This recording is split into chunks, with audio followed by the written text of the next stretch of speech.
Bom dia a todos, todas. Eu sou Enio, trabalho na Embrapa aqui há 20 anos, né? Aqui em Fortaleza, tá? E esse tema da questão do uso e conservação de espécies nativas ou espécies endêmicas é um tema muito importante para todos, né? A Embrapa também é muito importante, e porque normalmente quando a gente fala de energias renováveis, de temas, esses temas são invisíveis perante a sociedade e o poder público, né? Então essa é uma das razões que a gente chama a atenção para esse tema. Normalmente quando você fala de energias renováveis, muitos pensam no hidrogênio verde, nas eólicas, na solar, mas a gente esquece da matriz do sertão, que é o ambiente de lenha, de uso e que descentraliza a renda. Por quê? Porque a renda desses produtos estão no sertão, alimentando agricultoras e agricultoras, famílias no sertão. E o que é que acontece? É muito bom a gente estar num ambiente aqui universitário, acadêmico, porque como a gente não tem aqui no estado do Ceará um curso de engenharia florestal, nós temos política florestal, os órgãos ambientais, mas nós não temos um curso de engenharia florestal. O curso de engenharia florestal mais próximo é na Universidade Federal Rural do Semiárido de Mossoró ou em Bom Jesus, no Piauí. Ora, se a gente não tem massa crítica pensando sobre floresta, como é que a gente vai proteger floresta? E, aliás, como é que a gente vai proteger, mas conservando, usando? Então, o propósito que a gente vê é assim, ó, você faz proteção usando, conservando, usando. E para fazer isso, a gente precisa falar também de negócio de impacto, de usar o ambiente para gerar renda também, né? Porque, olha, você pode dizer para o agricultor e para a agricultora, você é obrigado pela lei ambiental a sabiar no campo, conservar aquela área. Mas você pode dizer assim, doutor, como é que eu vou fazer isso? Em 1 hectare, em 2 hectares? Eu preciso utilizar o espaço para a minha roça. Então, o meu contrassenso, muitas vezes, a gente regular a atividade, que todos vão ver, né, que a atividade é regulada, e não dá opção para quem está no campo gerar renda e ficar no campo. Dizendo assim, ficar no campo, a renda fica no campo, né? Então, isso nos instiga, né, como pesquisador. Isso nos instiga muito mais como ser humano do que o pesquisador, de como gerar oportunidades de trabalho. Obviamente, para fazer isso, a gente tem que se unir. Então, a gente, junto com o Instituto Lobas e com o patrocínio do Sebrae, nós aproveitamos um edital de patrocínio do Sebrae, encaminhamos um projeto lá por volta de fevereiro, né, Flávio? E conseguimos captar um recurso para que nós pudéssemos nos reunir aqui com diversas experiências da academia, do órgão financeiro, não é? Da pesquisa, das experiências práticas de agricultores e agricultoras que estão no campo, de empresas que estão fazendo diferença nesse meio. Aí nós trouxemos a Arbo e a Embu Agroflorestal, né? De órgãos que trabalham a política florestal e a regulação da política. Nós aqui também temos aqui o Alencar, que é do Serviço Florestal Brasileiro, né? Que está aqui conosco. Nós vamos ter professores e outras lideranças nesse assunto, pessoas da comunidade, pessoas de órgãos públicos, pessoas de prefeitura. Para quê? Para que a gente possa, de um ponto de vista aqui, apresentar os temas de uma ordem mais ou menos assim desenhada, tá? E depois a gente discutir esse tema como estratégia. Bom, se depois desse evento a gente sabe isso, o que é que a gente pode fazer depois com o que a gente sabe? Porque muitas vezes esse conhecimento está disperso a respeito de determinado tema. E quando a gente estava falando aqui antes, quando a gente olha para a sabiá, não é? A gente olha para toda a caatinga, nós não estamos olhando para a sabiá.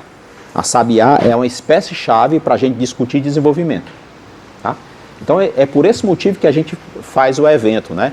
Que ele seja não um evento só, meramente que uma pessoa esteja falando aqui e outra esteja escutando. Não, que a gente passe linhas de raciocínio aqui, cada um palestrante vai falar sobre isso, mas que a gente construa novos olhares a respeito desse tema.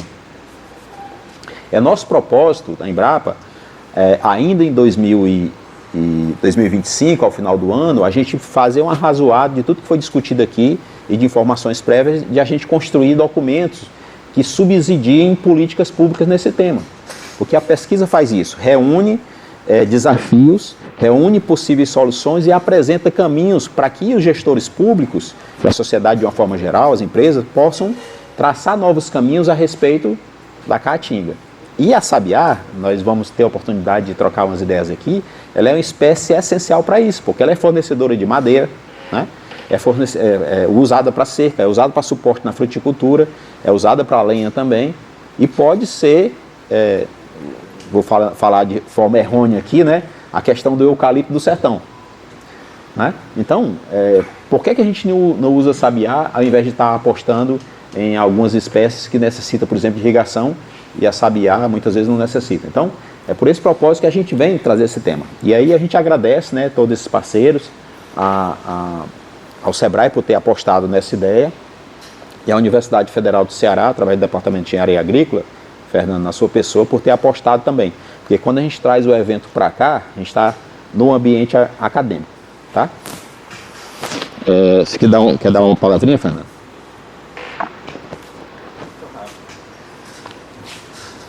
Pessoal, bom dia a todos. Só mesmo para assim, dar as boas-vindas a todos vocês, tá bom? Sejam todos bem-vindos aqui à Universidade Federal do Ceará. Para nós que fazemos a universidade, é motivo de orgulho receber todos vocês aqui na nossa casa, e ainda mais nessa missão de discutir um tema tão importante, que é a cadeia produtiva da Sabiá. De fato, como o Dr. Enio já falou, a gente precisa avançar um pouco mais, a gente precisa somar mais esforços no sentido de dar uma ajuda, um apoio maior. A gente tem diversos planos de manejo aqui no nosso estado, a gente tem diversas ações que ainda estão engateando ainda. Uma das dificuldades, provavelmente, o Enio também já abordou, é a ausência de um curso de engenharia florestal no nosso estado. Então isso, de fato, é um grande gargalo, porque os profissionais que vêm, muitas vezes a gente tem colegas que vêm até de outras regiões, de outros estados. Então, se a gente tivesse uma massa crítica que ficasse aqui no nosso estado constantemente, isso poderia acelerar mais os processos. Mas, além disso, também, parabenizar aqui o Enio pela iniciativa, o Instituto Lobas também, e dizer que a universidade está de portas abertas e, assim, o que tiver ao nosso alcance aí para somar e colaborar nisso. A ideia desse evento, a gente até conversou um pouco, é que não pare aqui há uma semente que a gente está plantando, mas que a gente continue esses encontros, essas reuniões, para tentar fortalecer cada vez mais a questão do manejo florestal de uma maneira geral, e também, por que não, da Sabiá. A Sabiá, quem é aqui do nosso estado, é uma planta muito característica nossa. Ela é usada muito para estaca no nosso estado. Então, quem vai fazer uma cerca, se tiver estaca de Sabiá, a cerca já ganha outro padrão. Então, é usado também na alimentação, é usado para recuperação de áreas, enfim. Então, a gente precisa, de fato, somar esforços para alavancar cada vez mais essa planta que é tão especial e tão característico aqui também do nosso estado do Ceará. Então, a gente espera que seja um momento bastante produtivo, proveitoso para ambos, tanto quem vai aqui apresentar algumas palestras, mas como o Enio comentou, o ideal é que vocês participem, que vocês também façam perguntas, comentários, coloquem também as experiências de vocês, para que a gente também possa conhecer um pouco e avançar cada vez mais. Então, também agradecer a todos os palestrantes que vão estar aqui nessa manhã e também durante todo o evento. Sejam todos bem-vindos aqui à nossa casa, a Universidade Federal do Ceará, e eu desejo sucesso e um evento muito proveitoso para todos nós. Obrigado. Beleza, tem um troçozinho da lapela que tem tempo para colocar aqui, né, garoto? Bom, mas é importante, gente, todo evento a gente tem uma programação base, né?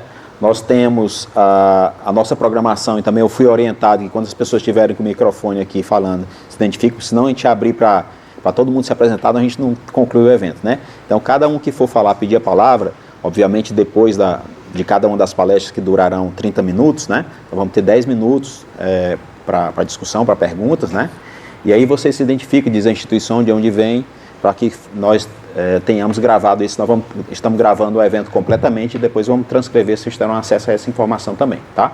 Todas as apresentações em PDF, aqueles que nos autorizarem, vocês vão receber um link para um drive para ter todas essas apresentações, assim como uma lista de frequência que vai passar com todo mundo que está aqui, com os contatos também, tá?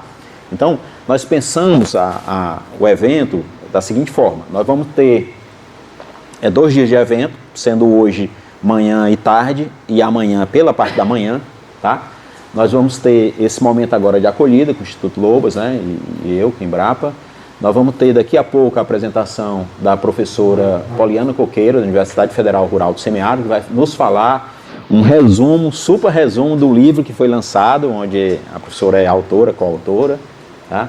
Nós daqui a pouco vamos ter também o professor Gustavo, da Unilab, a Universidade Lusófona, né, aqui de Redenção, também falando das experiências com o Sabiá.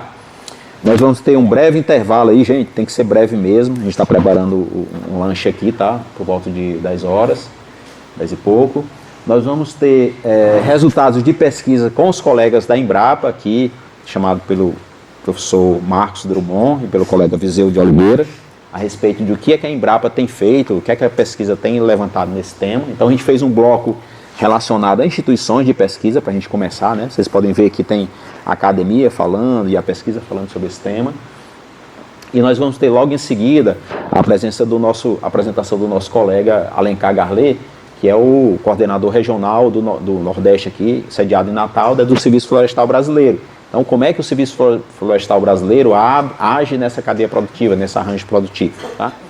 Nós temos um intervalo para o almoço, de 1h30, 2 horas. Nesse almoço, nós temos opções, para quem não é daqui, né? Tem a cantina da Engenharia de Pesca aqui, tem a cantina da Física um pouco mais distante, e tem também um restaurante lá em casa, que fica fora. Vocês receberam um e-mail que tem um linkzinho de onde é que fica esses locais, mas facilmente se localiza aí, né, no Google. O restaurante lá em casa fica aqui, logo fora aqui da Universidade Federal, próximo do posto de combustível, na Universidade Humberto Monte, né?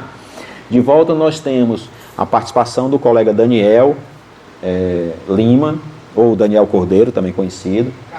Carneiro, do Banco do Nordeste, né, com quem nós tivemos em 2017, maio de 2017, foi em Embrapa.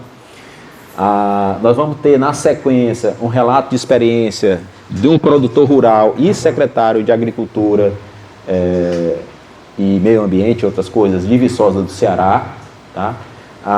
Nós não recebemos comunicação oficial ainda, mas nós acreditamos que representantes do órgão ambiental estadual, que é a Superintendência Estadual do Meio Ambiente, SEMASSE, tá? E também do IBAMA. Então eu peço desculpas que as logotipos não estão aqui embaixo ainda, porque como a gente não recebeu formalmente, né, não estão ainda, mas assim que tiver isso aí a gente corrige para o período da tarde, tá bom? Mas ter tanto a posição do órgão estadual nesse tema, porque regula, plantar sabiá, fazer manejo é precedido de uma autorização. Se você plantar, você pode usar para si, mas não pode fazer venda, não pode fazer negócio. Então é um aspecto também interessante para a gente discutir. O órgão ambiental federal, que é o IBAMA, regula também um tema, tem diversas normativas, e vão ser faladas a respeito da normativa e como é que ele vê esse tipo de processo. Então, vocês estão começando a ver que é uma temática de negócio pendurada numa temática ambiental. Então, como é que a gente age? Como é que se faz negócio com essa temática pendurada no órgão ambiental? Né? Aí já começa a ver algumas diferenças de como fazer isso, né? Nós temos também, para fechar a parte da tarde, a doutora Kátia Ribeiro aí, né? A colega Kátia Ribeiro do Senar, do Sistema Senar, vai falar como é que o Senar vai desenvolver processos de gestão através dos seus técnicos desse tema. Que propostas há? Porque o Sistema Senar atua fortemente fazendo assessoria rural no campo, né? Mas na área florestal, foi falado aqui que nós não temos um curso de engenharia florestal, mas os agricultores, as agricultoras e produtores demandam ação de assessoria e de gestão. Como é que o Senar pode fazer isso? Tá? Nós temos aqui também, pessoal, a água. Nós temos um bebedouro aqui, tá bem? Aqui logo na saída. E o lanche também vai ser servido aqui. Banheiros, né? Nós temos banheiros feminino e masculino para pessoas com deficiência também, nesse bloco, tá bem? eu já agradeci a todos os presentes, né? E eu vou dar sequência agora já, de imediato, em função do tempo, com a professora Poliana, desde já agradecer, professora. Dizer que a senhora tem 30 minutos, tá? E o público tem 10 minutos aí, tem que se virar nos 10 minutos, tá bem? Agradecendo a todos e a todos que vieram, nós temos representação aqui de muitos municípios, né? Nós temos pessoas do estado do Ceará, nós temos 2 pessoas do estado do Rio Grande do Norte que se inscreveram, nós temos 2 colegas de Pernambuco que também se inscreveram. Ao todo foram 116 inscritos. Nós esperamos logo mais ter um pouco mais de representação, um pouco mais de pessoas aqui. Nós acreditamos que vai chegar a esse aspecto, né? As pessoas estão acordando ainda, eu espero. Cada uma tem suas atividades, né? E eu espero que ao final desse evento a gente consiga ter melhores entendimentos do que é a proposta de Sabiá e como é que cada um de nós podemos interagir com esse tema. Tá bem? Professor Poliana. Tem um troçozinho aqui para pendurar na lapela.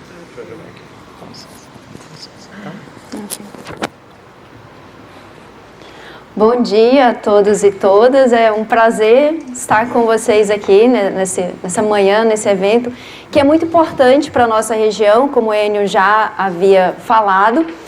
E também fico muito feliz por ser uma mulher e estar aqui falando sobre esse tema, que é importante também nós mulheres, nós trabalharmos com as florestas e ocupar o nosso espaço, independente de onde quer que seja.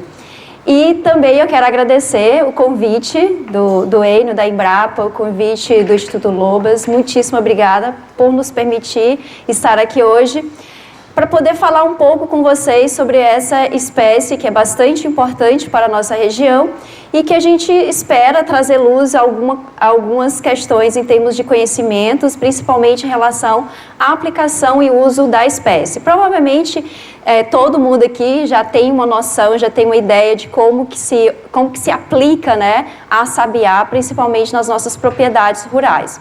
Então é mais um apanhado geral, uma revisão sobre o tema. Então aqui a gente vai iniciar a nossa apresentação. Deixa eu precisar de passar lá. Não está indo não, Fernando.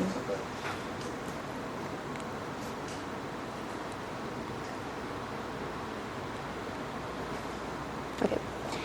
Aqui a gente vai iniciar falando um pouquinho sobre a questão da taxonomia da espécie, tá? Então, a família Fabácea, subfamília Mimosoidea, o gênero Mimosa, e o nome correto que a gente aplica para a espécie é a Mimosa cassiopinifolia. Então, a gente tem como sinonímia botânica a Mimosa cassiopinifolia. Então, a escrita ela é um pouco diferente, tá? Dos nomes, para a gente não confundir. Nomes vernáculos a gente tem, que seriam nomes comuns, né, que nós utilizamos no nosso dia a dia, a depender do contexto regional, de onde que se encontra.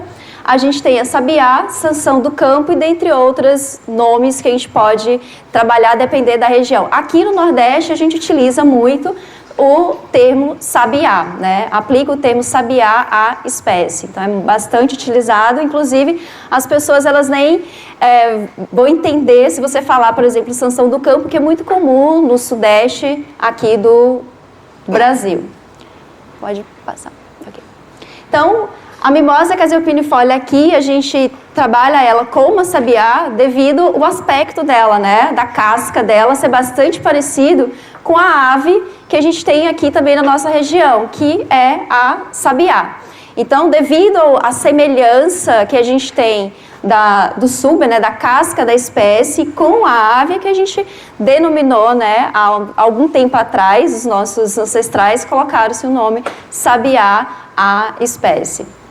Então, aqui, em termos de ocorrência natural da espécie. Existe uma certa divergência em termos de ocorrência natural da espécie na literatura, mas aqui a gente abordou no livro, a gente colocou, né, como sendo aqui nos estados de Alagoas, Ceará, Maranhão, Paraíba, Pernambuco, Piauí e Rio Grande do Norte, sobre o domínio da caatinga. Então, é uma espécie que ela ocorre basicamente sobre o domínio da caatinga.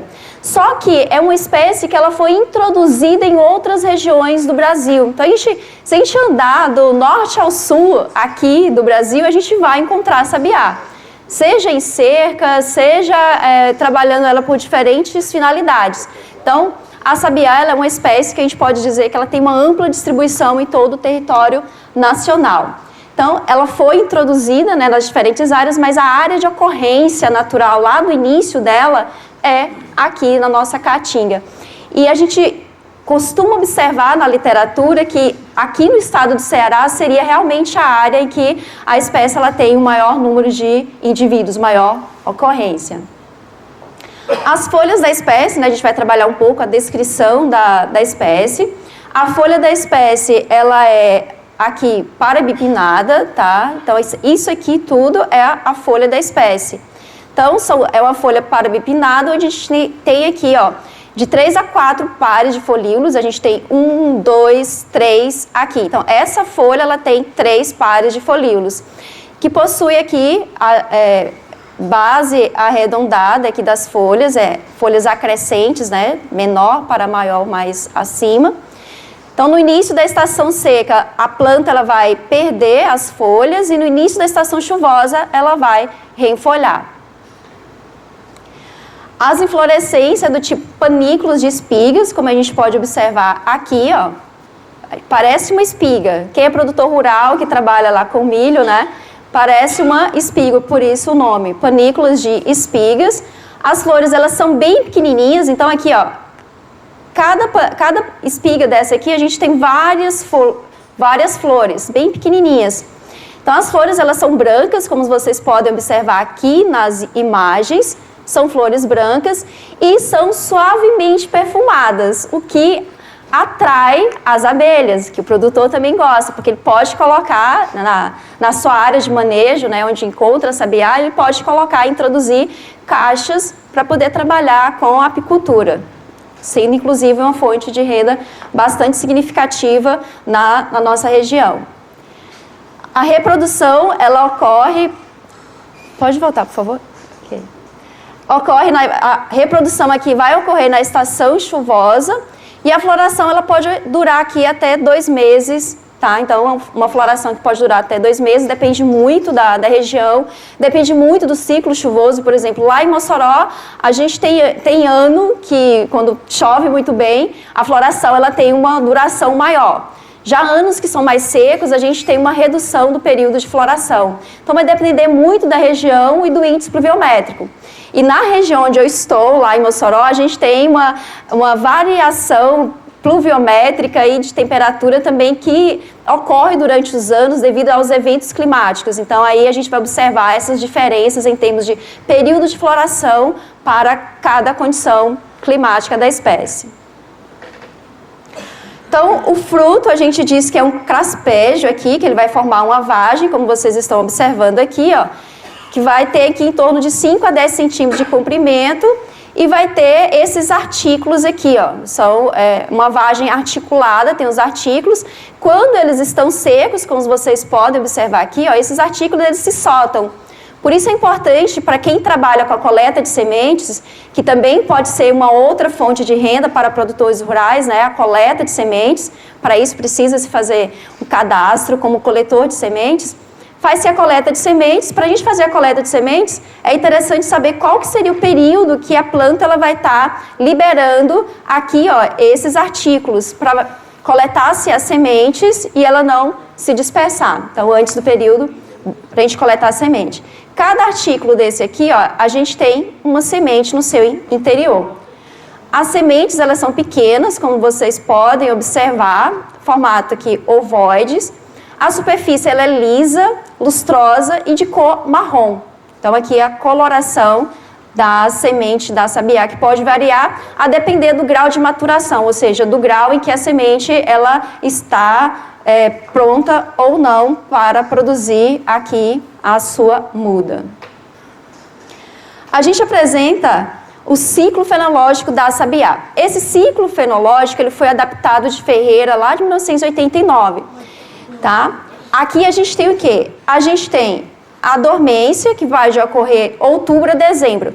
O que é dormência? A dormência é quando a planta ela vai perder todas as suas folhas devido principalmente ao período seco. Por isso que a gente está observando aqui, ó, que esse período vai ocorrer de outubro a dezembro, tá?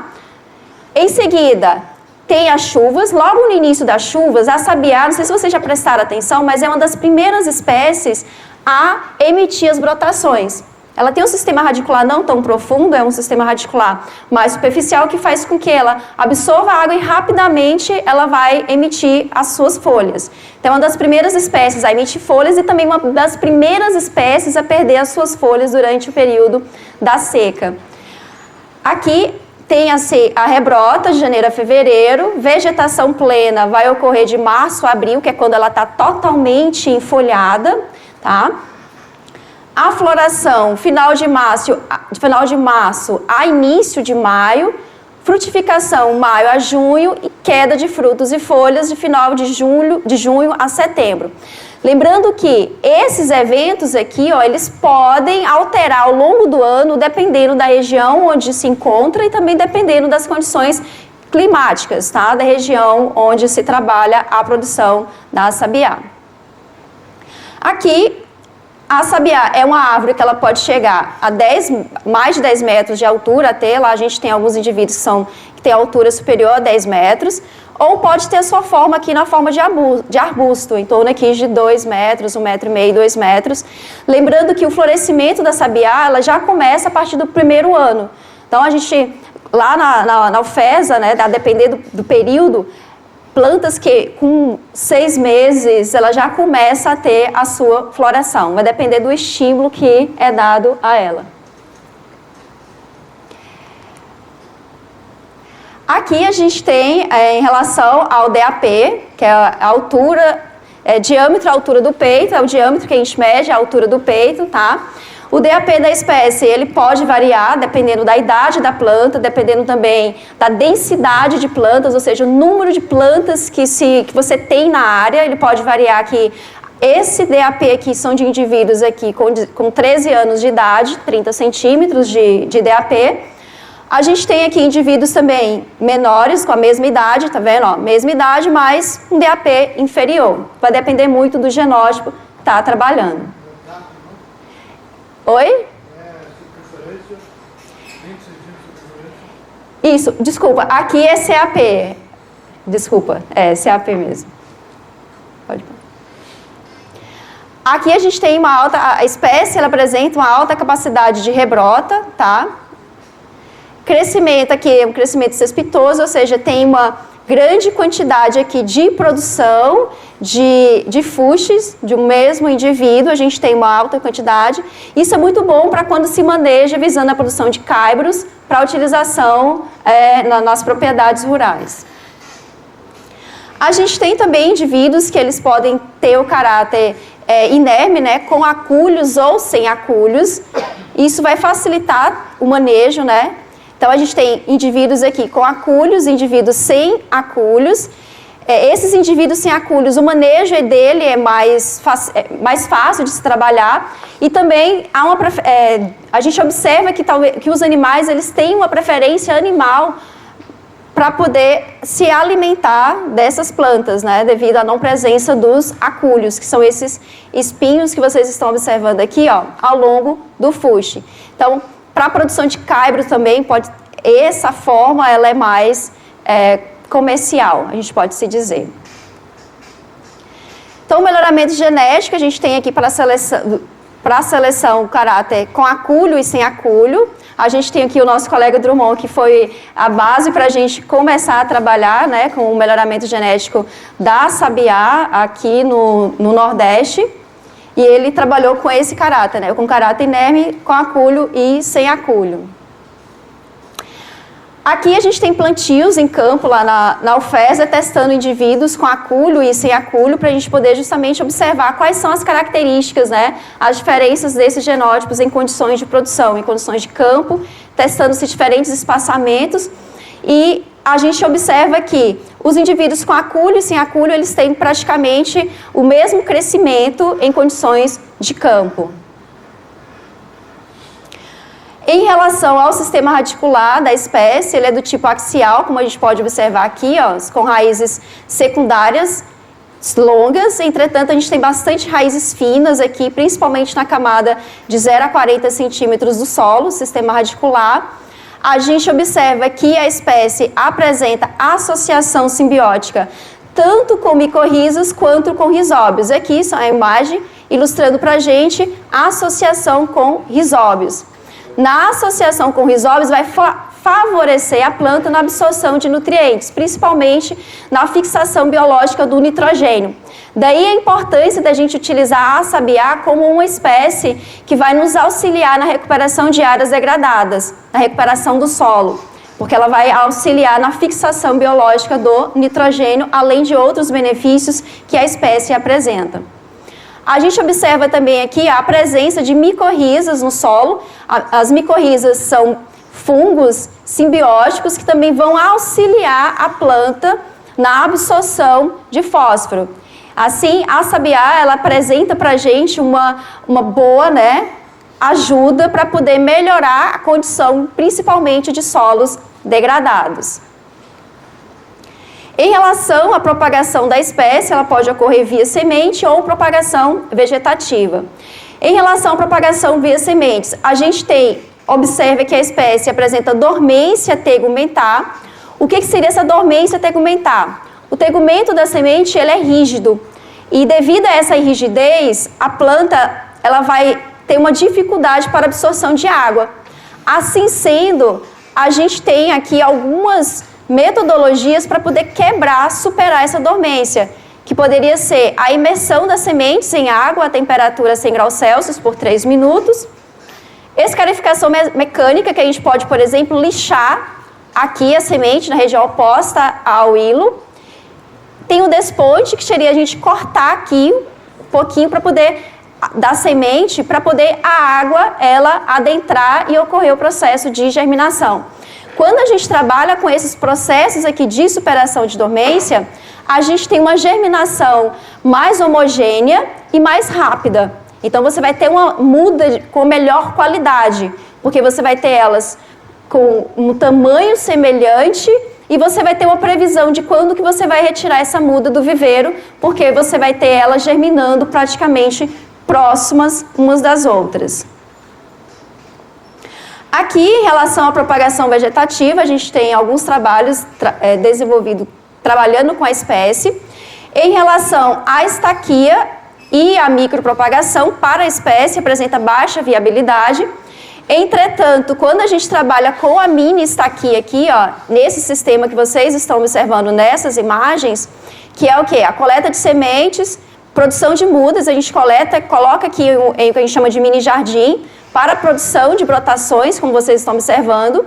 A gente coleta essas brotações, coloca para enraizar e produz as mudas, como vocês estão observando. Então, aqui a gente chega a ter índice de enraizamento de quase 100% aqui, 100% de enraizamento, ou seja, a produção de mudas via propagação vegetativa através da técnica de mini-estaquia, a gente também pode aplicar. Poliana, mas por que trabalhar com a propagação vegetativa via mini-estaquia para a espécie? Em alguns trabalhos, a gente pode observar o quê? Indivíduos sem acúlios, que seria interessante para a multiplicação. Que às vezes, trabalhando com a semente, a gente teria dificuldade de encontrar esses indivíduos sem acúlios. Já com a propagação, a gente teria o indivíduo sem acúlio. Aqui são diferentes tratamentos que a gente trabalha, mostrando para vocês a produção de mudas. É muito simples, ela enraiza muito fácil. Com 25 dias a gente já tem mudas aqui com o sistema radicular completamente formado.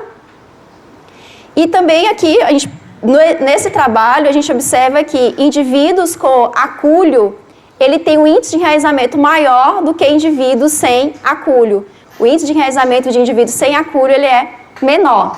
Então, aí tem diferenças em relação aos fenótipos, com acúlio e sem acúlio em termos de índice de enraizamento. Mas para a gente que quer propagar indivíduos sem acúlio, a mini-estaquia é uma alternativa que pode ser empregada, utilizada. Agora a gente vai falar um pouco em relação às aplicações da sabiá. A sabiá, a gente utiliza muito o termo múltiplos usos, né? É uma espécie de múltiplos usos. A gente pode aplicar ela para diferentes finalidades. Aqui a gente pode observar que a espécie ela pode ser utilizada como pasto apícola, forragem, recuperação de áreas.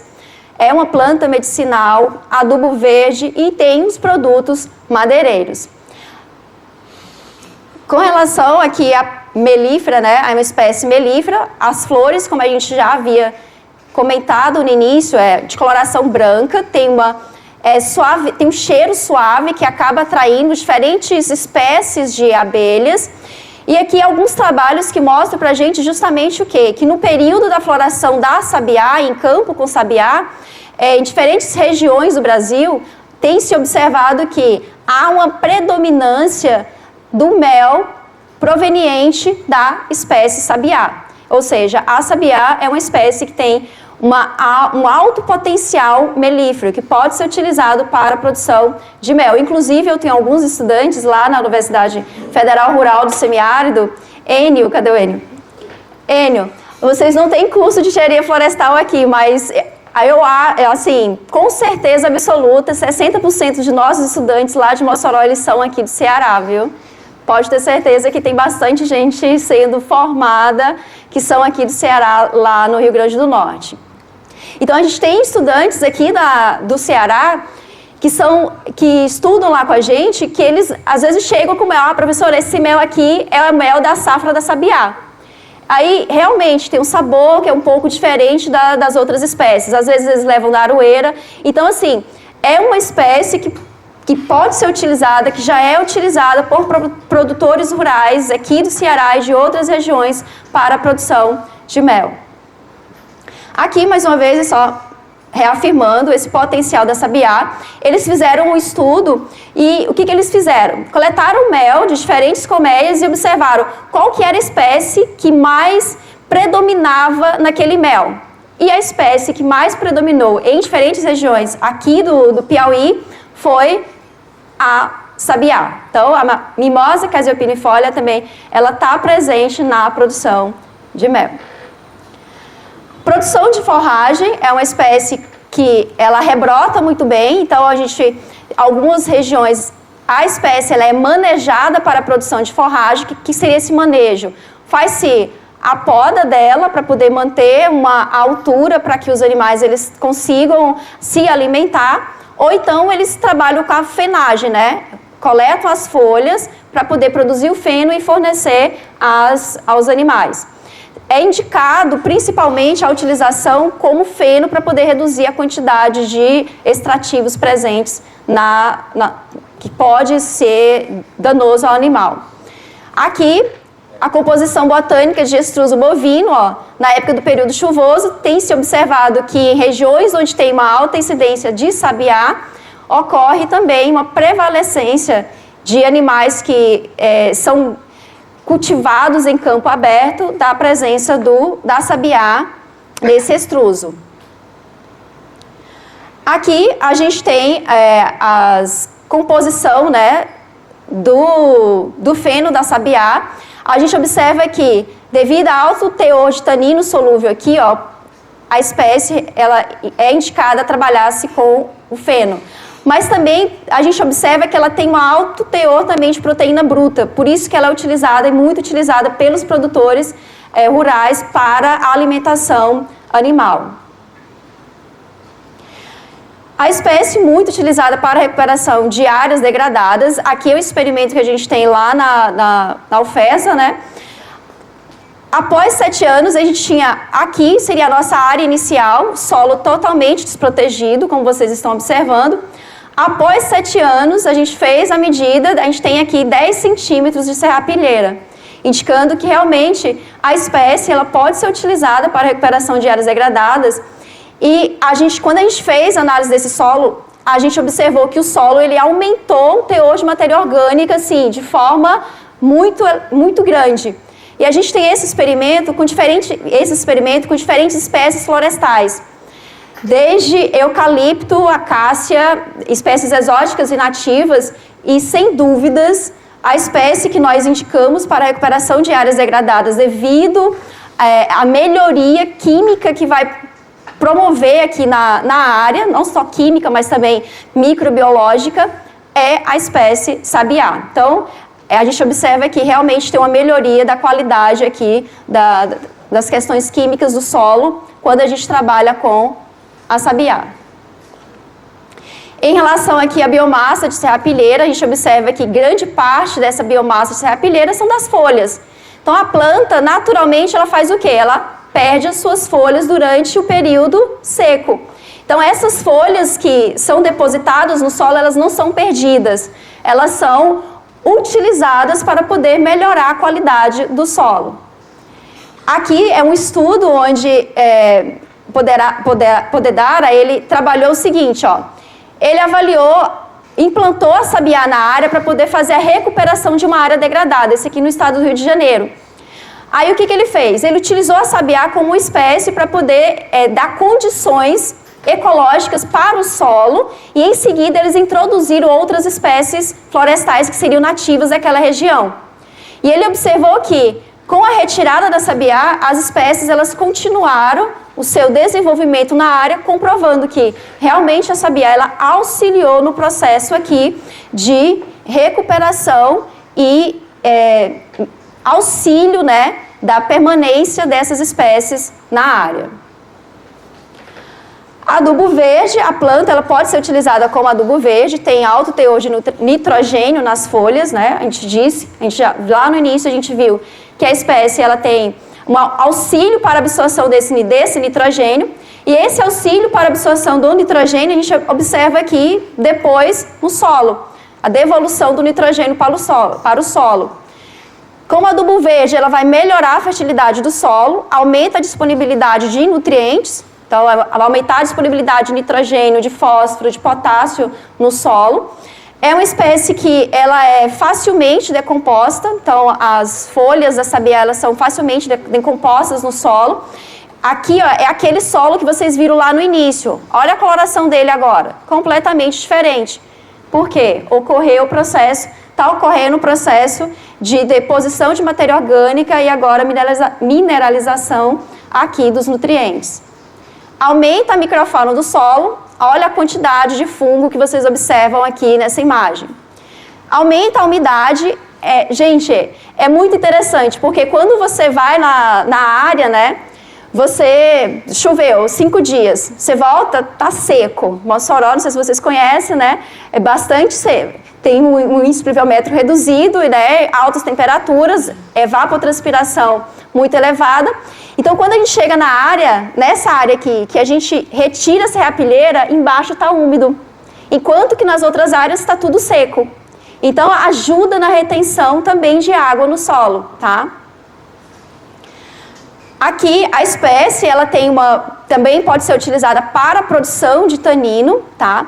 Se a gente observar aqui a quantidade de tanino produzida da sabiá, que é aqui a Mimosa casiopinifolia, com outras espécies florestais, ela tem uma menor quantidade.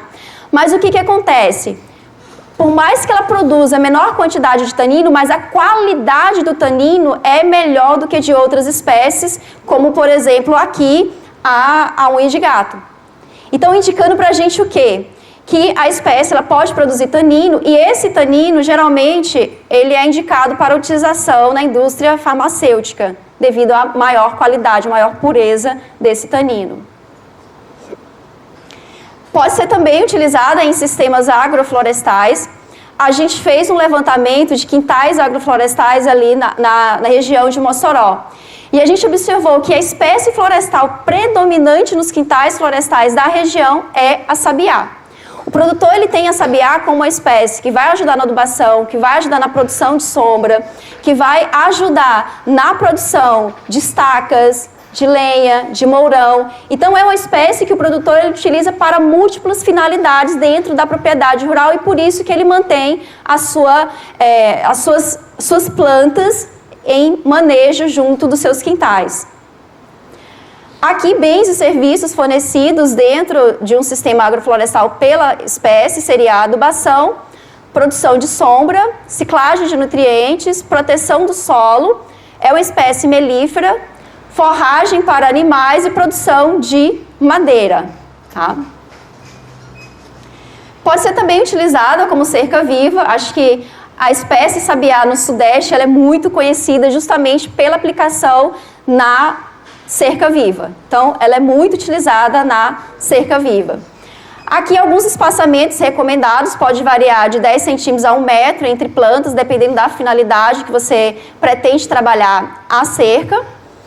Aqui, as podas, elas são utilizadas para poder controlar o crescimento da planta. Se você quer uma cerca um pouco mais adensada, você vai fazer a poda, reduzir o tamanho, e vai depender do manejo que você vai dar para você conduzir a cerca.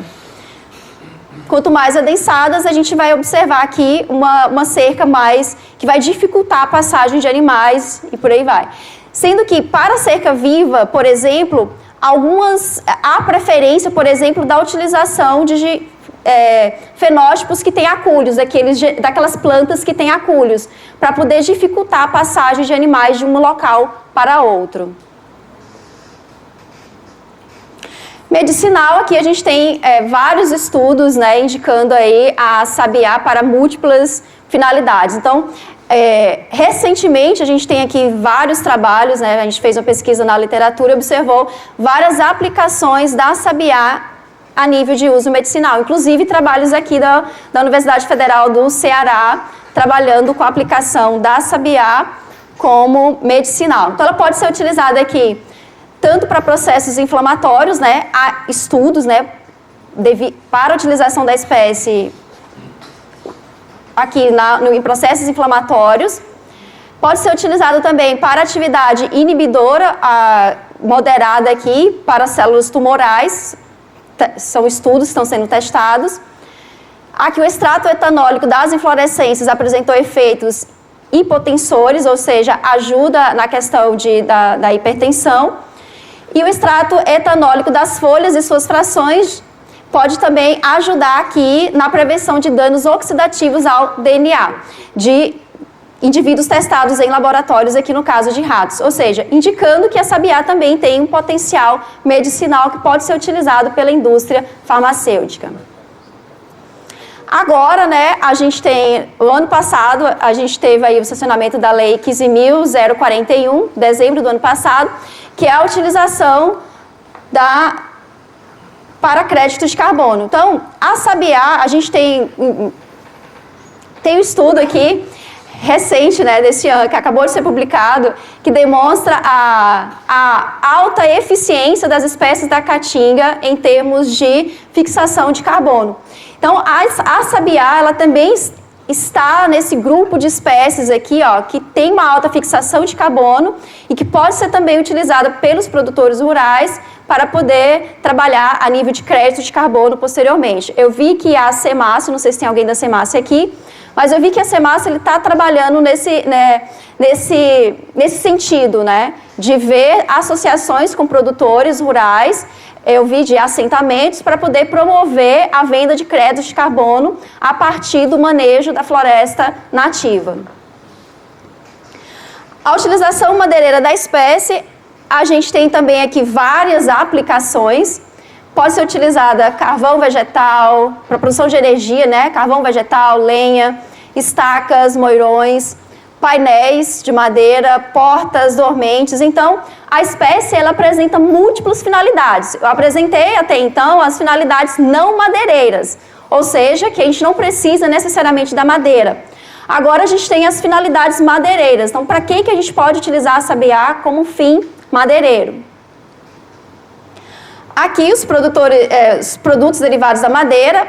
Eu vou falar aqui as qualidades da madeira para a gente entender o porquê que a madeira ela tem uma alta aplicabilidade, por exemplo, para a produção energética, devido principalmente às suas características aqui, ó, teor de casca, densidade básica da madeira, ela tem uma densidade moderada a alta, rendimento gravimétrico também dele é muito bom, rendimento de 41%, com 73% de carbono fixo aqui, e um teor de cinza de apenas 1,8%. Trabalho do nosso colega que está aqui, que posteriormente ele deve falar um pouco mais sobre isso. Então, a gente observa o quê? que a sabiá, ela é uma espécie que tem uma qualidade da madeira muito boa para a produção energética. Por isso que ela é muito utilizada aqui no Ceará e em outras regiões do Nordeste para a produção de energia, para a produção de lenha, para a produção de carvão. Aqui a gente observa em relação à densidade da madeira, né, vai variar de acordo com o espaçamento, o experimento nosso lá da UFESA. Então, de acordo com o espaçamento, a gente vai ter o quê? Diferenças em relação à densidade básica da madeira. Quanto mais adensado, menor a densidade, quanto menor o adensamento, ou seja, menor o número de plantas por área, maior é a densidade da madeira. Aqui também a gente tem as características químicas da madeira, né? Teor de extrativos, celulose, hemicelulose, lignina, alto teor de lignina, que também auxilia nessa produção energética da espécie. Esse trabalho aqui a gente observa os produtos madeireiros aqui, ó, em relação à densidade de plantio, tá? Quanto menor a quantidade de plantas, maior é o quê? Maior é a densidade da madeira. Aumentou a quantidade de plantas, reduziu a densidade da madeira. E a gente observa aqui, ó, que a alocação da biomassa, ela está realmente aonde? Ela está aqui no FUSH, que é justamente que vai entrar aqui o crédito de carbono, né, mostrando que a espécie ela tem um alto potencial de alocação de biomassa no FUSH para poder trabalhar aí com essa parte dos créditos de carbono. Aqui as estacas, elas possuem uma vida útil de 20 anos, mesmo não recebendo nenhum tipo de tratamento em condições desfavoráveis, estacas de sabiá. A produção de estacas de sabiá, segundo o Carvalho, em uma área, ela pode chegar a 4.000 a 9.000 unidades por hectare em plantios com 8 anos de idade. Isso aqui vai depender também do espaçamento, né? A quantidade que vai ser produzido depende do espaçamento que é cultivado, que a espécie ela é cultivada. Pode passar. Então, para concluir, né? A sabiá ela representa uma solução estratégica para a caatinga, permitindo a interação entre conhecimento técnico tradicional e inovação. Então, a sabiá, ela apresenta múltiplos usos, é uma espécie endêmica da caatinga, que foi se disseminando para outras regiões do Brasil justamente devido à sua utilização e seu alto potencial de resiliência às diferentes condições climáticas que existem no Brasil. Então, é uma espécie que tem múltiplos usos, que o produtor rural ele pode aplicar a diferentes finalidades em sua propriedade. E aqui, esse evento, eu achei bastante importante justamente porque é uma oportunidade para a gente poder ter essa troca de conhecimento. Onde a gente vai ter o quê? A gente vai ter aquilo que a academia nos traz para a gente poder passar para vocês em termos de conhecimento. É uma união, né? Então, para a gente poder crescer, avançar, a gente precisa ter troca de experiência, a gente precisa conversar, debater sobre os temas. E é justamente por isso que a gente está aqui. Então, agradeço a todos vocês pela atenção, espero ter contribuído um pouco para o debate, apesar de ser conhecimentos que a gente já tem no nosso dia a dia, mas para poder enfatizar as aplicações e usos da espécie nas diferentes propriedades e diferentes condições de produção. Muitíssimo obrigada. Fico à disposição. Tem agora, pessoal, 10 minutinhos para as perguntas, questionamentos. Aí, lembrando sempre de dizer o nome, de onde é que vem, né? E lembrar que tem que pendurar aqui um negócio na lapela para gravar no nosso vídeo, tá? Eu sou produtor rural. Em relação a esse cadastro de coletor de sementes, quem é que faz isso? É a Semas? Não, você faz no Renascença. Isso, no mapa. É no mapa. E esse sabiá sem espinho, que é Aí. Isso. Assim, no nosso estudo lá, até agora que nós estamos observando, ele tem a mesma resistência do sabiá com acúlio. A gente não estava observando diferença em relação à resistência. A única diferença que a gente observou foi em termos de enraizamento. Só para complementar a pergunta que foi feita agora há pouco, sobre a resistência do sabiá com acúlio ou sem acúlio. A gente fala espinho às vezes, mas não é acúlio. Acúlio é aquele que é igual a semente de roseira, né, que ele se destaca, é externo. E o outro espinho é aquele que fosse um espinho de laranjeira, ele sai de dentro do cerne da planta. Olha, ela já falou aqui, ela já comprovou isso, não tem diferença nenhuma assim em termos de comportamento dele, desenvolvimento, aplicação e uso. Simplesmente tornou essa espécie menos agressiva ao manuseio, entendeu? Para você manusear. E outra coisa, esse acúlio é somente nas partes mais jovens da planta. O tronco, ao longo do tronco, depois de uma certa idade, ele liso, não tem problema nenhum com acúlio.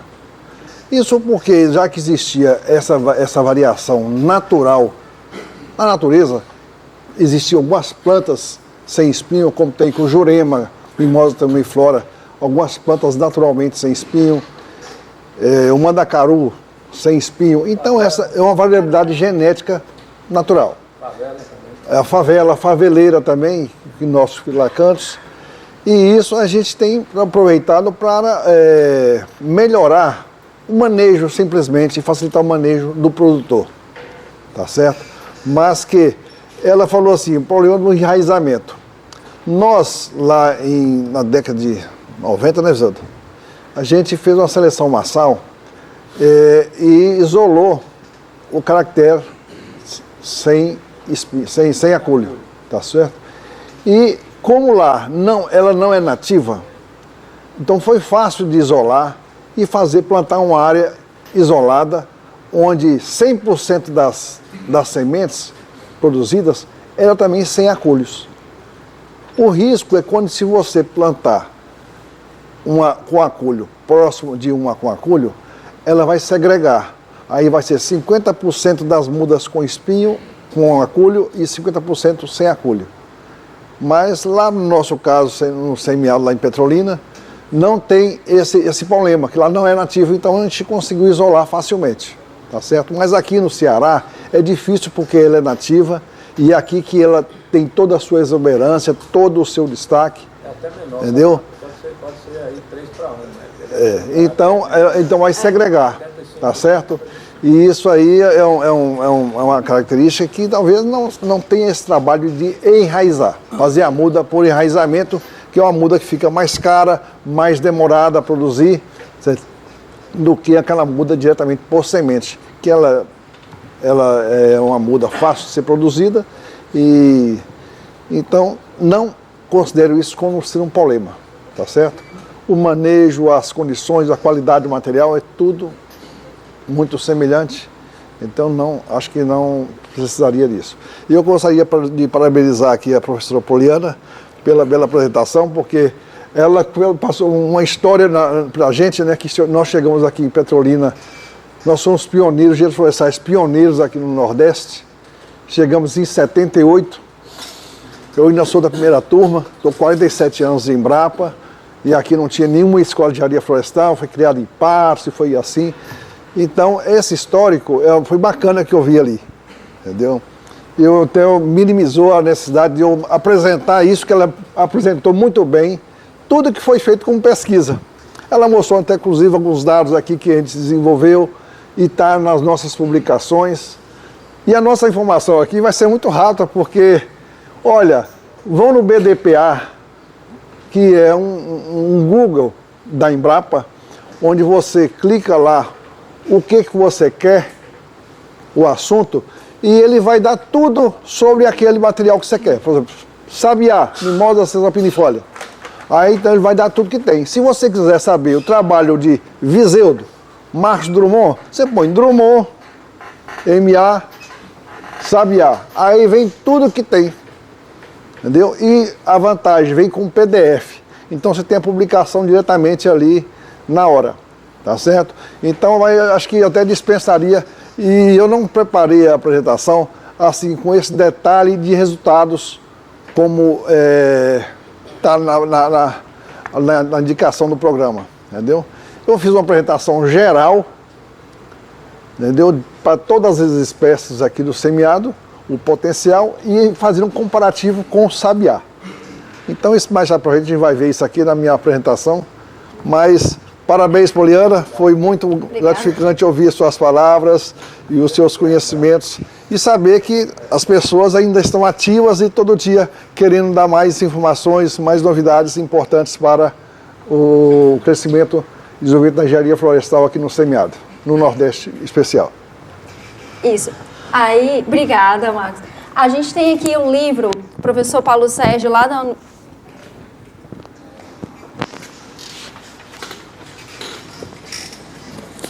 Primeiramente, bom dia. Bom dia. Madison Kelly, engenheiro florestal da SEMASA.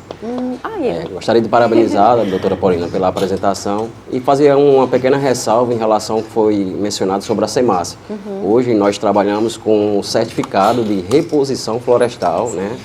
Diretamente para atender aqueles processos que são emitidos de uso alternativo do solo, como também de supressão vegetal da ASV. Então, assim, é dada entrada, as pessoas entram com um projeto, né, um plantio artificial, na parte de sabiá, ou seja, qualquer espécie nativa, não só sabiá, mas nativa.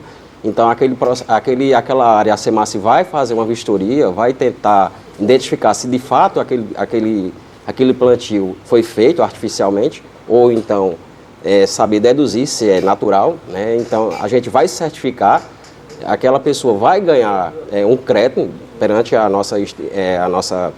SEMASA, melhor falando, e através desse crédito, ela poderá estar, vamos dizer assim, vendendo esse crédito florestal para aquelas pessoas que estão com saldo negativo junto à SEMASA. Em relação a crédito de CO2, não necessariamente nessa parte, mas há estudos já com plano de manejo florestal em relação a isso. Mas ainda está engateando e espero que logo, logo também a SEMASA possa estar desenvolvendo isso aí em relação a crédito de carbono, nessa parte voltada para crédito de carbono. Tá bom? Ok, obrigada.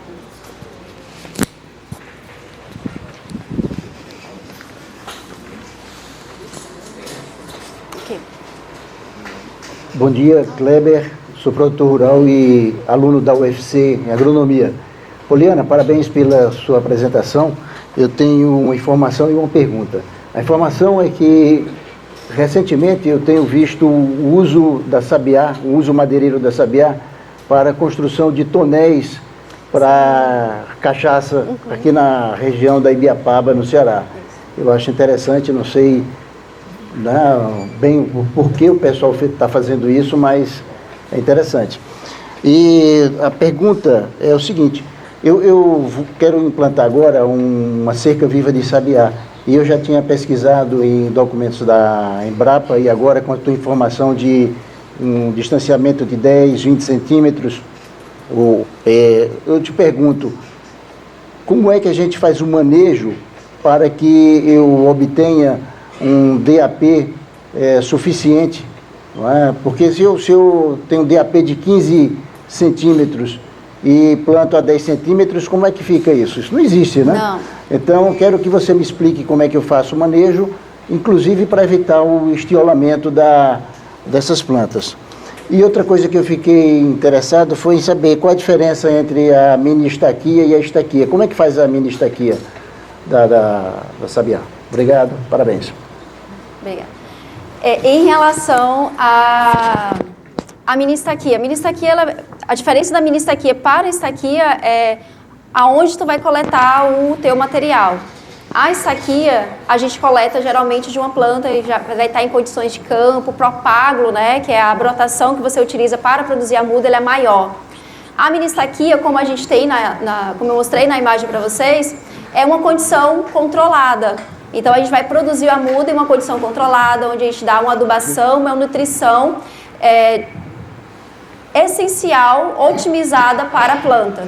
Então, cada espécie ela tem uma necessidade nutricional, a gente trabalha em cima dessa necessidade nutricional para poder fornecer a planta e ela produzir os propágulos e a gente conseguir aí produzir as mudas em sequência.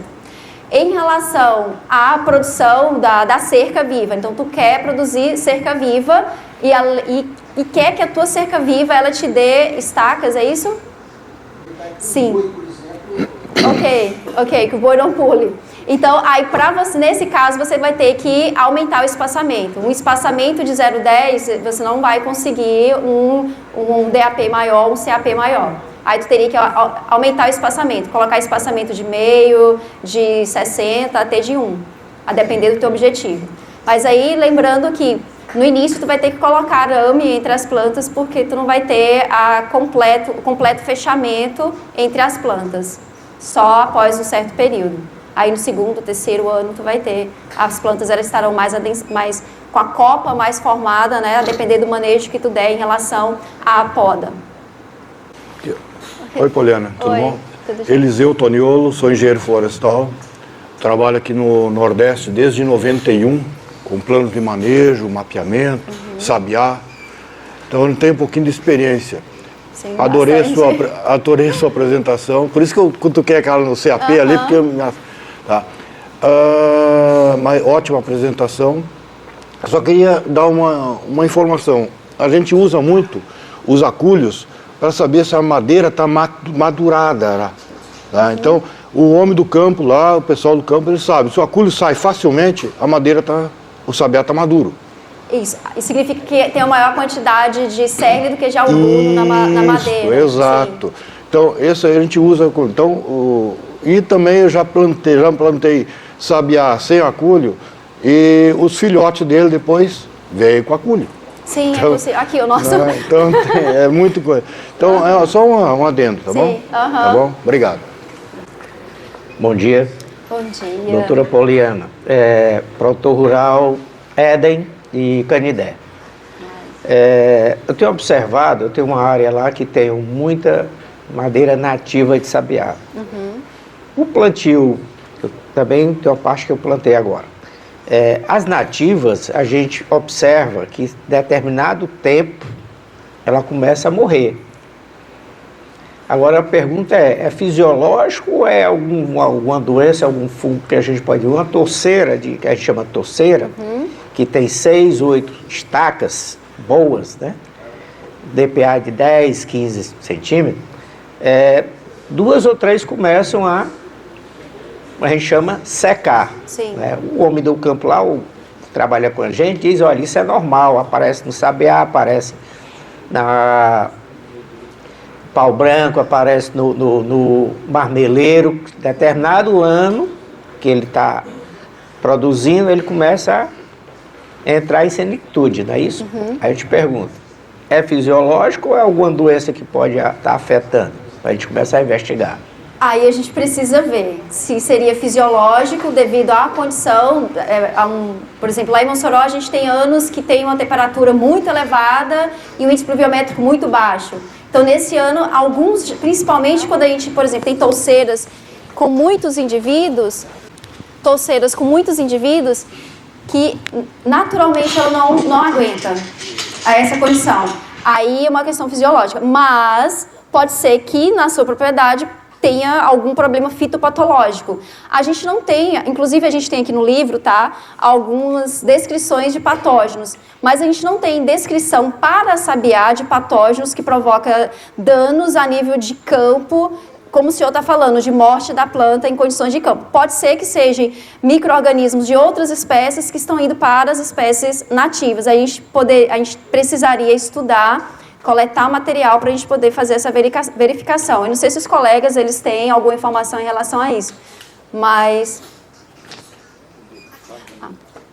Ok, o livro, aqui o potencial da sabiá como cultura do semiárido, o professor Paulo Sérgio, ele foi o criador da obra, né? A gente ajudou ele aqui, mas são conhecimentos do professor Paulo Sérgio de anos de trabalho desenvolvidos na Universidade Federal Rural do Semiárido, também de outros pesquisadores que contribuíram para a formação desse livro. Então, é um livro que detalha para a gente um pouco em relação à cultura da sabiá, principalmente em termos aqui do semiárido.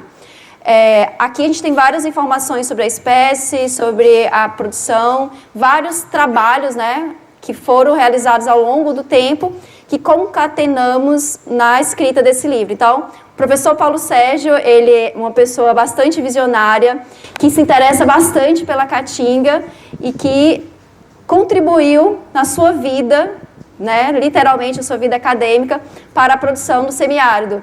E esse livro é mais uma de suas obras, de sua obra, que nos auxilia um pouco nesse estudo da sabiá. Então, tem um livro aqui, para caso vocês queiram adquirir, posteriormente vai ficar aqui à disposição.